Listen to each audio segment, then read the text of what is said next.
Авгаатай өнгөрүүлсэн 9 жил 1-р хэсэг. Жадраны бүрий болчоорогийн 33 хүүгийн 31 дэх нь бөгөөд доороо 2 дүүтэй. Эцэг минь 3 хатан 7 татварын 2 зээгийн голомттой огтоо тоолдоггүй. Бидний бүл өнөр өтгөн олуулаа амар амгалан инх тунх элбэг хангалуун сайхан өссөөр 7 хавар хүрлээ. Үе хөвгүүдээ бодвол өвөг мэт эцэгтэй, эмэг мэт ихтэй, иймтэйч эрхлэх, хаширлах 2 зэрэг цэхмэд өсөв. Эцэг минь миний 7 хаврын шинжээг хийлгэнэ гэж урайхайтаас хүмүүн урьж ажлуулсан байсан тэр зуны адаг сард миний Жадран аймагт Алтан улсын мартин цэргүүд уулгалан орж ирцгийн өрх бүлийг сүйтгэсэн гашуун төв санаанаас минь үл гарна.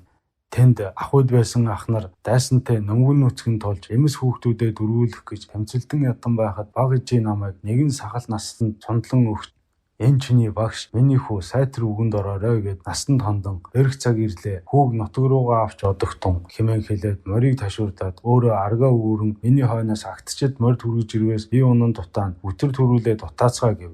Миний шинжээг хийхээр тавлаж байсан Урайхан Дархан Бадар гих дэмж ий намайг авч дутаагаад би гэр рүүгээ харан орилон чарлаж хойс сарвахта баг ижигээ суманд оногдсон хөтхийн унаж авахыг харсан юм. Баг ижим нь газар унахад арагтай хүүн миний дүү тэнд уйлж байсан.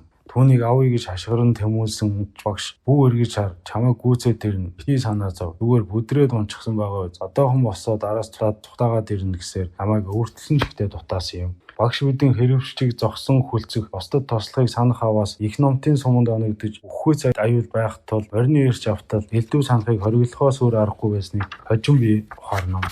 Багш ирээд удаагүй байсан учраас агттай байж таарчээ. Намайг баг ижи өгч амтсан тэр юм. Ингээд хүрээний хойд нүмерийн уулан дээр гараад эргэж харахад цаана хөвсүүлцэх их морчиргүүд бидний голомт бяцхан баян бүрд мэт харагдав. Энд нанд айдас хүйц ийм нүмерөглөх шуурга мэт дайсан өчүүхэн голомтыг мэд бүргийнхэн тод мэт харагдсан тул биеийн бага үзэн ядаж номонд муу жадан дэргүүгээ зүхэж амиач чаварч дийлэмгүй балчиртай гомдож авралгүй бүхэн рүү хашгих мэт бачуурл үүсэж байв. Тэрл даван дээр ирж би гэртээсээ тутахаас үр аргагүй болохоор ухаарсан бүлгөө. Багш бид цааш дутааж замдаа хэл өгөхгүй бол эн чинь их төвөгдөө хэмээн ташуур өгөхөд зүүн уулын цаагуур бидний гэлдэх мэт бүлэг зэргүүд гарч ирлээ. Чингээд багш ой орж мөр буруулах нь зөв хэмээгээд ойрох бугын жимрүү тавлав. Бидний хойноос 2 сумын элдэн хөөж байсан тул бидний амьд мэнд гарахынч төвөгт оров. Багш ойд ормогч дахиад зураа ажиглан байгаад энэ ой тайгыг галдаж магаад хориг буйзаа гээд сэрдэн модын хуурыг аштан гинтүү товтлогоо хийхийг сэтгэх буйзаа. Хоёул илүү гүн ойр орё талаар давхивал гүйцэгдэж магад ойгоор давхиж мөр буруулж байгаа дэргэхэд бусдад хэл чимээ өгч дийлэх визээ гэснээр бид хоёр ойн гүн рүү давхилдан оров. Мордын төвөргөн уйлж байгаа хүүхэд уугайлж байгаа дуу хурд өгч байгаа ташуурын чимээ хойно сонсогдсоор л байлаа. Багшийн морь ойд явж сурсан аятаа илүү хурдтай байсан. Харин манай морь иймэрхүү ойд дундуур давхиулахад имж гарамгай биш байдагсан да. Нэг л мэдхэд хойно аниргүй болж иншүү тарж эхэлсэн. Яг л мод шатаж байгаа мэт багш хуруугаа норгож үзснэ. За төмөр бидний чиг ирж байна шүү. Хоёулаа уулаараа зүгүү моддыг имжин талх хэрэгч өгөөд дутаа юу.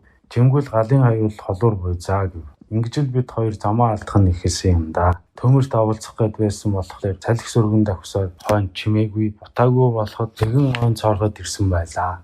Багш маань за бид салхины чиг хөөж давхиж байгаа зүгээ алдчихлаа. Одоо хаахан хавцаа байгаа юм бол доо гэж дуурч байсан юм. Танд мориноос буухта багшийн хөл шаргацсныг анзаарсан. Шагаан жоохон дэхэнтэй ирээн болчингийн жаахан эсгсэн мэт байхыг багш хажаад зузаан гуталтай ачаар зөвхөн өмнө үзүүр ороод жаахан сэтэлчгэж зүгээр маргаатар нөгөөдөр ихэд гарын эсгэл рүү эдгчгэн гэсэн ч нарийн шилдний ясна бугарсан бололтой өвдөл ихтэй хавцсан байв. Энийг ямартай чавардан боо игээд бид гумигийн сугалж аваад хөлийг нь шавардан боолоо. 3-4 гариг морин дэл дээр дашмаг устаагаар л давхснаа санаж байна. Тэгээд амс хийж одоо дайн хөлөөс холдсон бизээ хэмээгээд их шугуун дотор байх игэн хавцгайд бодлож багшийн хөлийг эмчлэхээр болов. Чингээд унд ус олъё гэж багш маань модны уур яр мөөг ажин харж жаад явж байгаад хаднаас олгоодж байсан бяцхан булаг болов. За хоёулаа устай болчихлоо. Бусдын төвөггүй гэж хэлээ. Ингээд бид хоёр нэлээд өндөрлөг газар гарч шувуу амтан ажин гээд дээшлэв. Ажаад байла. Намгүй. Шатсан ойгоос дүүрсэн амтад бидний ойр зур жоод үзэгнэ. Гал найш эргэж магадгүй аюултай. Хоёулаа эндээ байсан дээр. За бид хоёроос өөр хэл чимээ өгөх хүмүүс байгаа биз. Хоёулаа айдаж байгаад эндээс бууя гэсэн юм. Хоёул багшийн богцонд байсан эдэн ундаа гэдэж хэдэн гариг болоход багшийн өнөөх шарах нь айхтар том цэлхэр хөх зүйл болсон байлаа. Багш за өвдөгний доогоор бяц сох гэх нь би гайхаж ядаад яагаад гэв. Ёдор гэж хортойсон байсныг нь мэдэхгүй эрт хорыг нь гаргахгүй явцруулжээ. Өтөг бууцандаа сумаа хийж хордуулсан байж. Тийм учраас цус дагаж биш мах идэж хорлдог хор байна. Би энэ хөлнөөс ангижрахгүй бол энэ идээбэр миний бүтэн биеийг залгина. Тиймээс чи өвдөгнөөс доогуур яцлахад туслаадах гэвэ. Багшийн дээлийн хормойг хавсан нарийн олсноос бид хоёр татаж гаргаж аваад өвдөгнийхэн дээгүүр гуйыг нь улайтал чивчэртэл нь бов. Багш намайг цохооройгоо том жолоо өгөхт нь нөгөө ихийнх нь өргөж дийлдэггүй. Нэг өргөс хийгээд болгосон ч юр нэмэр болсонгүй. Тэгтэл багш за миний бүсийг тэр дээр байгаа модноос зүгөө. Багш нөгөө олс бүснээс чулууг татаж байгаад чи намайг унахтан чиглүүлж бариараа гэлээ. Тэгжил чулуугаа хөл дээрээ болгож бацсан юм.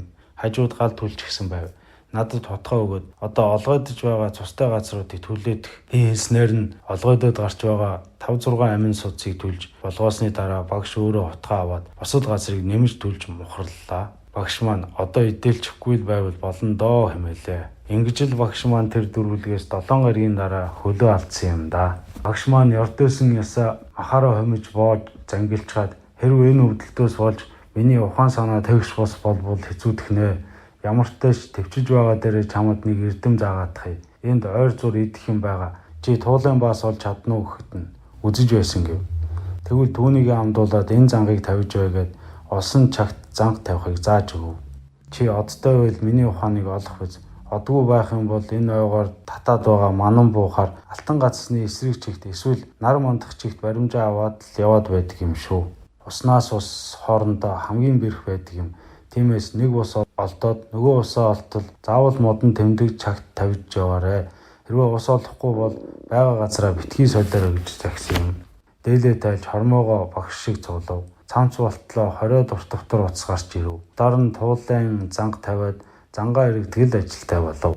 Өглөө нарнаар нэг иргэн өдөр нэг иргэн үдэш болоод үдэд бол багшийнхаа дэрэгдэл байна. Багш минь энэ усны баруун чигтээ буй. Хоёулаа яг усны дэргэд буух юм бол ундаас араат нь идэж болно. Цаашлаа доороосоо чийг аваад үхэж магад гэсэн учраас бид хоёр тэр болгохтаас 200 далхан мөртөө баруун чиг болж яваад буудалсан юм.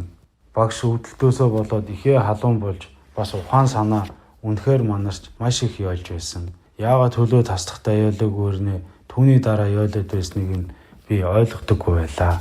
Өдөр хоногуд яолж байгаа хүмүүс гүрэн улсаа яасныг мэдэхгүй, хаана байгаагаа мэдэхгүй мэгдэл дунд өнгөрөв. Уйлаа дарагдах хөнгүү байх чинь хамгийн тав зовлон юм билээ. Уйлаач нулимс арч хөнгүү, хашгирлаач туслах хөнгүү, өхвөл энэ бүхэн зовлон үгүй болох бол уу гэж бодох шиг. Өгчхөөл учрахгүй дээ гэж боддож айх шиг. Бүх юмыг мэдэхгүй, чадахгүй байх нь толгойг хамгийн их өвтгдөг байсан юм да. Ямар ч тач багшийг ухаан орох юм бол гэр өдөө харж болно гэсэн итгэл байсан. Өдөртөө 2, өдөртөө 3, өдөртөө 1 удаа занганы аль нэгэнд жижиг туулай хулган зараа мэт нь орчихдаг байсан юм. Тэрийг шүл болгож багштай багхан ч гэсэн уулгаад л байна. Агнсан амтнараараа шин шүл хийж багшаа тэнхрүүлэх гэж хичээнэ. Бид хоёр тогоо байгаагүй учраас багшийн хүрэл цутгамал дуулганд шүл хийж иддэг байв. Багш минь ухаан орохдоо надад ойр хавьяас ондоо навч, ондоо мөөг, ондоо бургас мөчөр түүжир. Би ухаан гаргуул ялгаж идэж болохгүй хэлнэ. Магад миний биеийг тэнхрүүлэх эм танг олж магад. Ухааныг сэрүүгэл би чамд хэлж ялгаж өгье гэв. Зангаа шалгах зураа ойр хавьд байгаа үзээгүй навч, ижил бус навчуудыг түүж авчираад багшийн дэргэд тавина. Багш минь ухаан сэхийг ороод за энэ халбгаар бяцхан навч бол ансны навч шүү. Тэмсэн одоо гараагүй байгаа биз. Гэхдээ ханаж явахдаа ууж болно. Энэ эгэлдүү бор шаргал гадар багтай доод сархиан энгийн байгаа мөгийг идэж болно. Хоргүй. Энэ хэд өндөр өнгөтэй нь хортой. Энэ их хэлбэр гажуу нь хортой. Энэ хэлбэр нь 5 мэт нь идэж болдог мөг. Энэ бол хэг гэдэг уран бол надад хэрэгтэй. Наатахаа нэг цай болгоод надад өгөөдөх гэдэл ургамлуудыг, мөөгнүүдийг, мөчрүүдийг, холцснуудыг ялгаж өгнө. Цаашлаад эн чинь үүрэндээ байгаа эрвээхэн авгалтай. Энэ бол төөлгөр хорхой. Энэ тэргээд олсон бүхнийг нэрлэж өгч идэж болно, идэж болохгүй, хортой, хоргүй, юунд ашигладгийг хэлж өгдөг байсан юм. Гэхдээ нөөцлөх савгүй бид хоёр ганц товоондоо л хамаг юм хийн. Бодлого багш овоо ухаан саруулсаж өдөртөө оюунтай байдаг хугацаа нэгсэв. Харин өнөө хөл нь монцоогоод улаа ягаан болоод ирхэн тэр. Яг л түлэгдчихсэн арьс шиг хэлбэртэй болсон. Үүнд багш овоодоо Одоо л би чамд настан хүн шиг төшөг бол чадхаар болж байна. Өвдөлт ясанд орохоор ухаан авчгаад байх юм өршөөгөөрэй хүмүүс. Чи харин 7 настай ихэд их хэрцүү юм. Ойлгохгүй юм гэхээр нь үгүй өвчтөө хүний дэргэд уйлаад яах юм. Нулимс арчиж өгөх юм биш. Уйлахаар бол өнөө тавьсан занган дээр очиж туулаа чи яагаад ороогүй юм бэ гэж уйландаа гэж дотроо бодцоод би хэрсүү 7 хавартан бүлгөөл гин шүү дээ.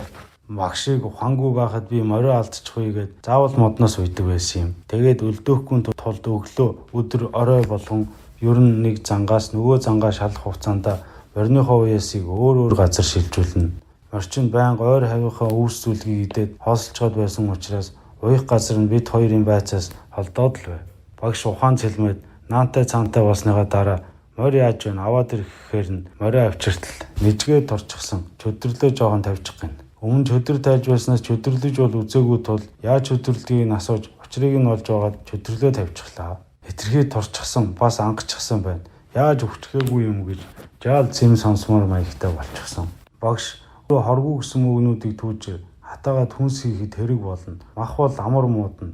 Одоо даруй идэхгүй бол болохгүй. Цаашлаад хоёулаа ойрмогтой тавиад байгаа занганд ойр хавийн аан амтан орхоо болно. Тэр цагт дараагийн ав тавьдаг занх хийдэг газраа болтол хэрэг болно гэд бид хоёр өдөр шөнөгүй мөөг түүсэндээ.